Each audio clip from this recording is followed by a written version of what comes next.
Confidence is crucial to being a great communicator, but even as professional television presenters, we felt the nerves. On today's episode, we have Louisa Preston, a recognisable face on British TV for nearly 20 years. By the age of just 22, she was the youngest national newsreader in the country, and she's since fronted coverage for major events like the Royal Wedding and the 2012 Olympics. Now, through Composure Media, Louisa channels that broadcasting experience into helping CEOs and teams become confident communicators. Trust me, you won't want to miss this episode.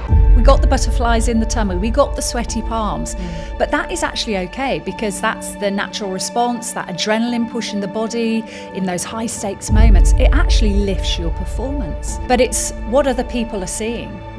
We had to look calm and composed and in control. That was our jobs. People needed to have confidence in us.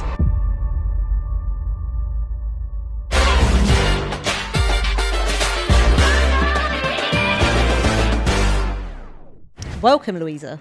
Thank you very much, Sophia. It's an absolute pleasure to be here. Normally, you would get the two Louisas, myself and Louisa Baldini, but unfortunately, she's had to fly back to the UK for a family matter, so you've just got me.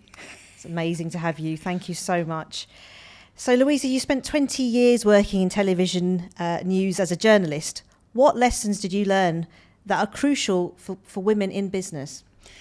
Lots of lessons, Sophia. But I think one of the most crucial ones was that idea of communicating with impact. As a television journalist, you normally only got about 90 seconds to actually communicate your message, tell your story. And if you can do that in business, you become renowned as a great communicator. So making sure that you land those messages with impact and really connect with your audiences, which we were doing day in, day out. Absolutely. The other really important tip, which I take from my years as a news anchor, is that idea of actually practicing out loud. As a television news anchor in the UK, in the London newsroom, I would read every single script out loud in the newsroom before I even walked into the studio. And actually so many people in business practice in their heads. They do practice before those high stakes moments, before an important pitch or presentation. But some of them don't practice out loud. And actually that really makes me think, goodness gracious, you're missing a trick there. Because if you do practice out loud, you've heard yourself, you know what you're going to sound like, and then you can recreate it in the room. Absolutely. That's a very good point, because I don't think I know anyone in business that practices out loud. I don't personally either. And obviously I host the podcast and many other workshops and things that I never practice out loud. So that's a very, very good point there. And if you can take it one step further and actually record yourself when you're practicing, and we can do that, can't we? We can all do that with our phones or, virtual platforms. Actually film yourself doing your pitch or presentation, and that will really help with speed of delivery. So many of us in business, we speak too quickly. And actually, if you are speaking too quickly, the audience isn't going to engage and grab every vital bit of information that you're trying to communicate. And somebody can sit opposite and say, can you slow down, please? Can you slow down, if they're giving you a bit of advice before you do that high stakes moment. But you have to see it yourself. Absolutely. So my other tip would be record yourself, watch yourself back. None of us like watching ourselves back, do we? No. But it's the great. Worst thing. It really is. But from a learning perspective, it's really important. And during our training, we sometimes take the camera in and we will film people. And they're like, no, you're not going to film us. Wow. But so important from a learning perspective. Amazing, thank you. So Louisa, you talk about a less is more mindset and why it matters so much when communicating in business. What do you mean by that? Oh, Sophia, the curse of expertise.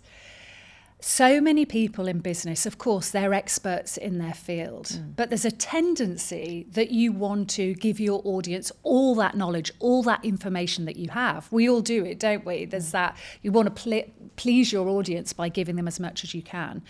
But if you do that, you risk bamboozling your audience. If you think about it, you know what you want to say. You're probably talking about it day in, day out. But the audience is hearing it for the first time.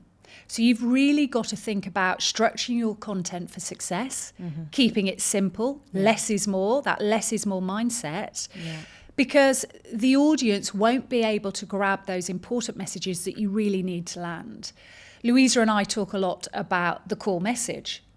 If the audience are only going to take one message away from your pitch or presentation or any communication, it's got to be your core message, that one thing that you want to land. And then we talk about 3 key points and the rule of 3. So we go into all of that during our training. Well, that makes sense. Yes, and think about it a little bit like distillation. The vital to have versus the nice to have. The vital to have has got to be in that pitch or presentation versus the nice to have. Hold that back, keep it up your sleeve for the Q&A. Yes. You know, you don't want to put it all in there from the very beginning. That's a good point, because sometimes we want to just put it all out there and hope not, you know, try not to miss any points, but actually just get the main points out. And if the audience can't digest it and take it on board, they will switch off. Absolutely true.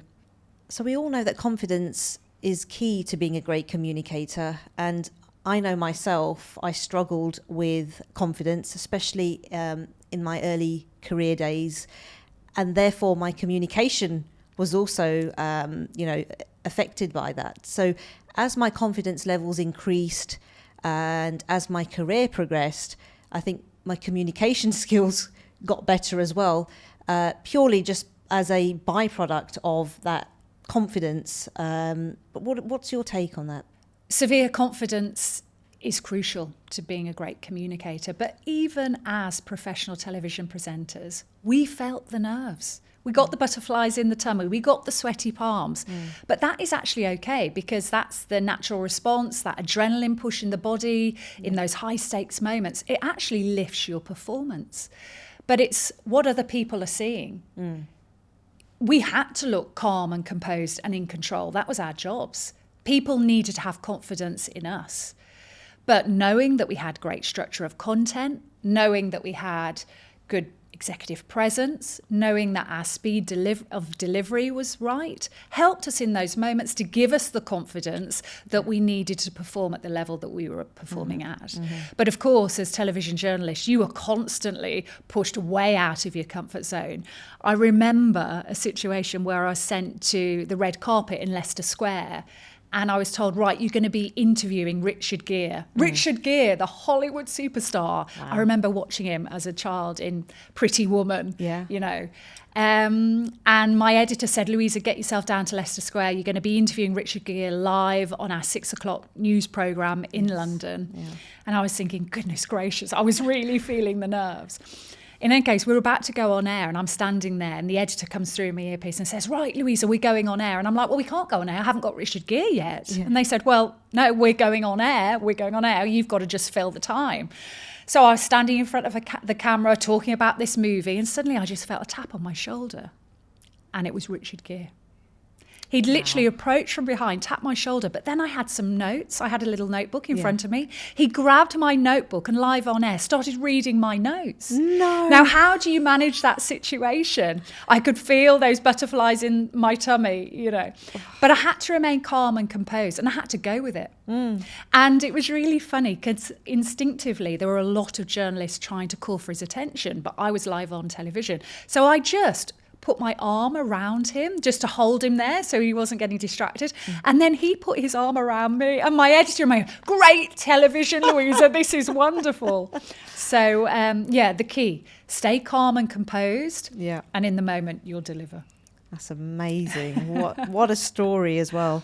But I can say, viewing yourself and, you know, on television, you could never tell that you were, you know, at all feeling nervous or anything like that. But I think that's part of what you do, and that's why you're so good at it. And others, like myself, you could probably tell at certain times when I'm feeling nervous or whatever, but then, you know, you guys do it so well. It's amazing. Well, that's very kind of you to say, Sophia. I think, you know, I spoke about speed of delivery. I think that is the one thing that transforms you overnight. If you can slow down as a presenter, and you can use pauses really effectively. Some of us will think, oh, I'm not going to pause. But you really need to pause in your communication. When you land that core message, that key message, just pause. Be confident enough to not be afraid of the silence. Slightly different when you're working virtually, of course. If you pause, suddenly everyone thinks, oh, the screen's frozen. But face to face, that pause is absolutely crucial. And if you look at any of the great orators in the world, Their speed of delivery and the use of the pause is what makes them so great. And there are a couple of tips that I can give you just on that to help people when they think about speed of delivery. Great. When you are practicing, clap at the end of each sentence. So you're practicing at home, ideally filming yourself, and you will deliver the beginning of your pitch or presentation, and at the end of each sentence, just tap the table twice. I'm going to illustrate it by clapping my hands. Okay. So, for example, today is Tuesday and I'm talking to Sophia. Tomorrow is Wednesday and I've got 2 workshops to deliver. The next day is Thursday and I'll be flying back to the UK. Just tapping on the table or clapping your hands when you're rehearsing at the end of each sentence, there will be an inbuilt pause there. And then when you come to deliver that in the moment, it will slow you down and be more measured. So you can gain gravitas straight away. Fantastic tips. So coming back to confidence, even massive stars like Beyoncé had suffered with her confidence. Yes, some of your viewers will know that Beyoncé created an alter ego called Sasha Fierce at the beginning of her career because she didn't feel she had the confidence to go on stage and perform in front of those massive audiences, thousands of people. So she created Sasha Fierce and she went into Sasha Fierce, not Beyoncé, she was Sasha Fierce on stage. And I can really relate to that actually. As a television presenter, every time I crossed the threshold into the TV studio, I wasn't Louisa at home with my 2 daughters cooking their food. I was Louisa Preston, the news anchor that was going to hold together a half-hour programme. So how do you relate that to being in business? Of course, we're not talking about being pop stars or we're not talking about being television presenters, but it's that idea of putting that hat on, that alter ego hat. If it makes you feel more confident in the moment, use it. Absolutely. Gives you confidence in that moment to deliver in that high stakes moment. Then it's a good thing. Beyoncé doesn't use Sasha Fierce anymore. She's spoken about it. She doesn't need Sasha Fierce. But it's a great example, isn't it, of how we all suffer with confidence and how we overcome it. So you've been running Composure Media for the last 9 years now with the other Louisa. How was the transition from journalism to becoming businesswomen? Ooh, it's difficult in the sense of it's not that easy to hang up your microphone after you've done it for as long as we did, and especially a career at the BBC. But actually, we're loving it. We love being our own bosses. And of course, we travel the world doing what we do. And coming to Dubai, it's always a great pleasure. And meeting people like you, Sophia. The reason why we started Composure Media was because we kept hearing from so many women in business actually saying they didn't feel they had the confidence to get their voice heard. Now, when we say that, we're always very careful. We are not saying that women aren't confident. Of course we're not. The women that we work with, they've got to the level they've got to because they are confident. But what surprised us was that idea of they don't feel confident getting their voice heard in certain situations. So what strategies would you recommend for women to balance being assertive without being perceived as abrasive? Yeah, great question, Sophia, and something we're asked a lot about. We work with a lot of women in banking, and we hear from those women that they say, we get spoken over in meetings. How do we deal with that situation? It feels uncomfortable and it's annoying. We would always say, remain calm and composed, but be assertive. So as you're making your point, if somebody does interrupt, be very calm, composed and polite. I'm really interested to hear what you've got to say, but could I just finish my point first? Another really useful tip that we hear is the person chairing the meeting, speak to them beforehand. And if you know that you're going to get interrupted by somebody in the room, make sure that person appreciates that and will step in for you and say, look, can we just let Sophia finish her point? But also executive presence and body language is so important. And it's all part of the jigsaw. So when you walk into that meeting, are you walking in with open, confident body language, giving people eye contact rather than looking at the floor? How are you sitting at the table? You deserve that seat at the table. Don't pull yourself back and close your body language down. Sit at the table. You are there. You're going to make a point. If you know somebody is going to interrupt you or about to interrupt them, lean in. Give them eye contact. And also the other important thing is the handshake. Now, depending on protocol for where you are in this part of the world, you don't all shake hands. We appreciate that. But so many people in business haven't thought about their handshake. And you may be sitting there thinking, well, come on, Louisa, that's pretty simplistic. And yes, it is simplistic. But the handshake is the first point of contact you make with somebody that maybe you've never met before. So you as a human being are making a call on that person just from what's communicated via the handshake. True. So especially as women in business, your handshake has to be strong. It has to be firm. Yeah. It has to communicate that you are here to contribute. So a firm, strong handshake, not too strong. And, that can be very off-putting. Correct. But practice that. You can't practice on yourself your own handshake. So practice with a trusted colleague. Practice with family and friends. Actually get some feedback on it. Something else we do in our workshops, and in that safe environment you can do it. But the conversations that come out of handshakes and that whole exercise is amazing. Yeah. Amazing point there. And then finally, just how important, to finish off, our role models in business generally? What would you say?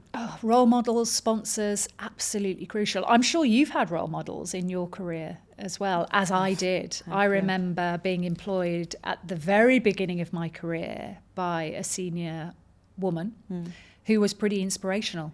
And she's gone on to have an extremely impressive career. And I know myself, I looked up to her.